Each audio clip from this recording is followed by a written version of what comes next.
Bonjour, bonjour. Сегодня я уезжаю во Францию и буду вам показать, как во Франции отмечаем Рождество. Пойдемте.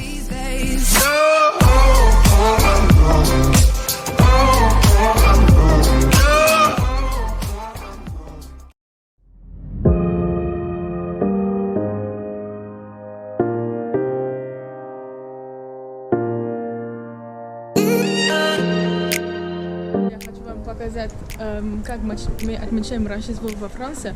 Еще вам показать Лилли, мой город, который я считаю очень красивый. И я надеюсь, что вам нравится тоже этот город. Если у вас есть возможности ехать во Францию, обязательно приходите в Лилли.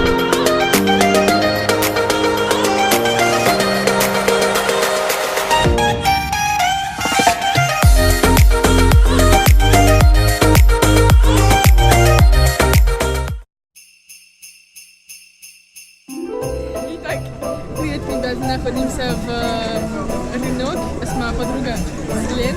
Вот, и мы будем вам оказать рынок.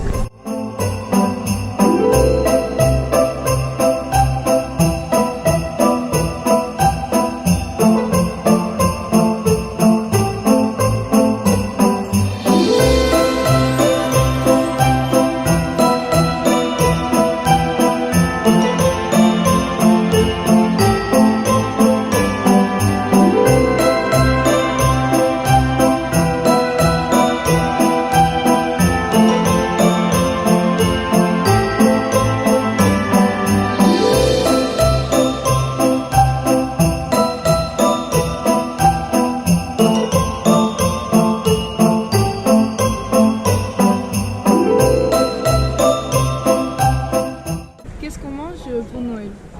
Alors, d'abord on prend l'apéritif, on boit du champagne et on mange des toasts avec du saumon, du foie gras. On peut manger aussi des escargots, des coquilles Saint-Jacques. C'est beaucoup de fruits de mer, je dirais, pendant la période de Noël. Ensuite, on a un plat principal qui est à peu près le même pour tous les Français, une pintade qui ressemble à un gros poulet, on va dire. Et souvent avec des haricots. Comme viande, on peut aussi manger du bœuf. Et ensuite, on a le dessert traditionnel qui est une bûche de Noël. Elle peut être glacée ou sous forme de gâteau. Donc souvent c'est au chocolat ou aux fruits. Et voilà, c'est à peu près tout.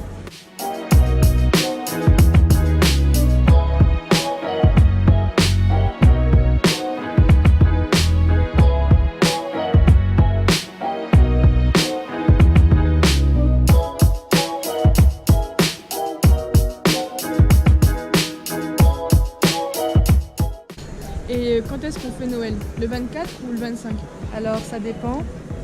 Moi personnellement, je fais le 24 le soir, le réveillon avec ma famille, mes parents, ma soeur, des fois des cousins, ou ça dépend. Et le 25 aussi, on peut faire un repas. Alors dans ma famille, on fait les deux. On fait le 24 au soir et le 25 le midi. Et dans certaines familles, c'est soit le 24 au soir pour le réveillon, soit le 25 le midi. Ça dépend. Les cadeaux, on les donne quand? Ça aussi, ça dépend.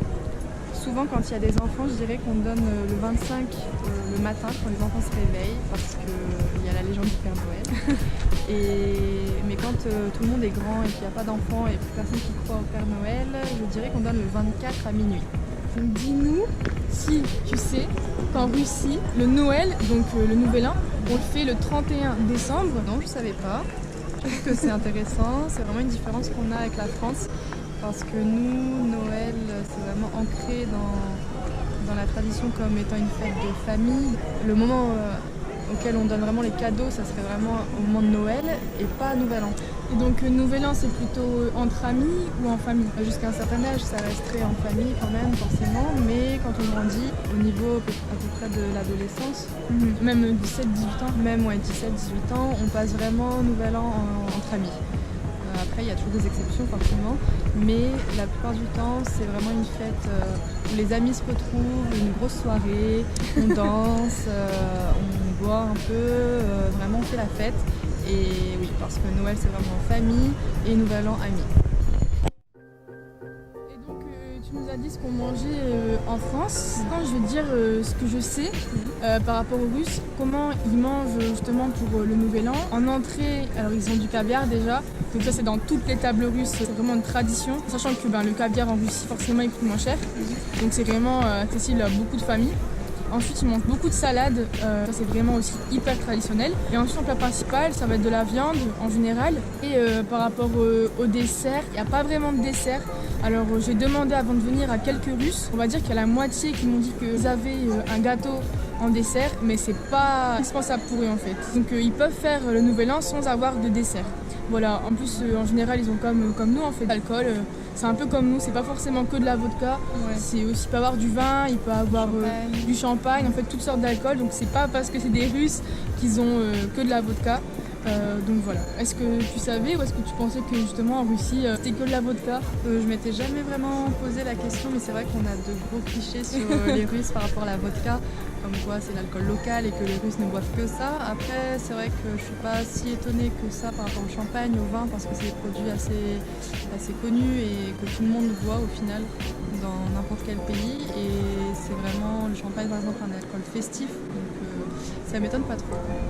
J'ai une dernière question, c'est un peu une question bonus. Donc je sais pas si vous savez, mais Silène elle est déjà venue en Russie 2 fois. Elle est venue au mois de janvier cet hiver et elle est encore venue au mois d'août. Donc elle a vu aussi les 2 saisons, l'hiver et l'été. Si vous n'avez jamais été en Russie, vous allez voir que c'est vraiment 2 saisons complètement différentes et qu'en Russie c'est pas l'hiver toute l'année. Avant de venir en Russie, c'était quoi tes clichés sur les Russes et sur la Russie?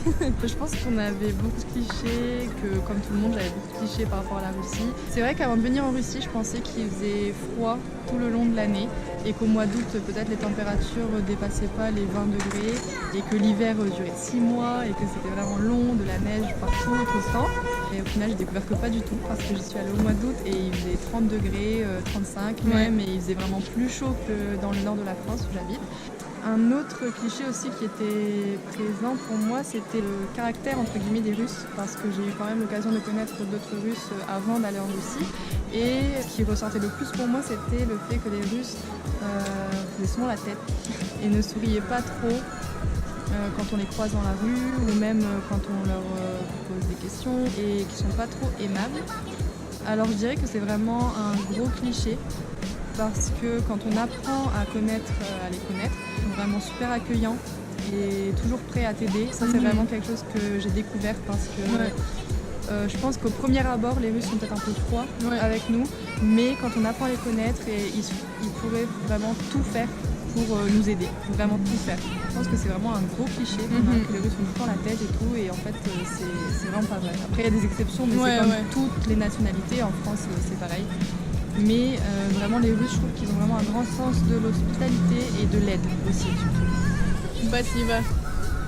Не за что. Не за что. Пока. Пока-пока.